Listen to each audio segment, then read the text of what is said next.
ထွက်ပြေးတိမ်းရှောင်နေတာကပြဿနာအခက်ခဲတွေကို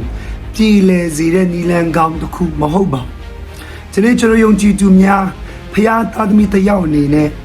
ကျွန်တော်ရင်ဆိုင်ရတဲ့ပြဿနာအခက်ခဲတွေကကျွန်တော်တို့ကိုနောက်တစ်ဆင့် level ကိုပို့ဆောင်ပေးတဲ့ကုန်ကျန်းအရာတစ်ခုဖြစ်ပါဆိုတော့ဟာဂရာက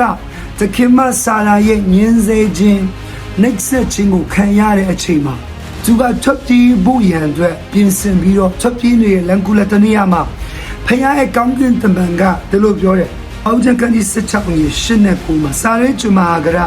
အဘေကလာဒနီအဘေရဲ့တို့တွားမီနီကိုမေးတော့ကျမဒီတခင်မစာရဲချမှာပြေးလာပါဒီဆိုလေဇာရဗျာကောင်းကင်တမန်ကလည်းဒီတခင်မကျွန်တော်ပြန်၍သူအုပ်ဆိုးခြင်းကိုခံလို့အမိန်ရှိ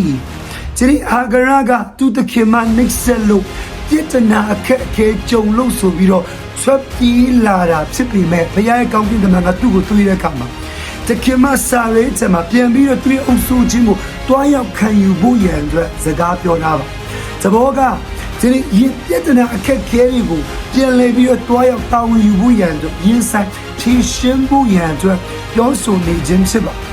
ဒီကျွန်တော်ကပြဿနာအခက်အခဲတွေကိုရှောင်ပြေးလိုက်တာကလက်ရှောင်လိုက်တာကပြည်လည်သွားတာမဟုတ်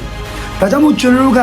စုံတွေ့ရတဲ့အခက်အခဲပြဿနာတိုင်းကိုဘယ်လိုတာဝန်ယူရမလဲဘယ်လိုဖြေရှင်းရမလဲဆိုတဲ့နီလန်းကိုဖျားခင်စီကမျောလင့်ပြီးတော့ဖျားခင်ထံကလာတဲ့ဉာဏ်ပညာအကျဉ်းစီနဲ့ကျွန်တော်တို့ကဖြေရှင်းတာဝန်ယူတတ်တော်သူတွေဖြစ်ဖို့ရန်အတွက်အရေးကြီးပါ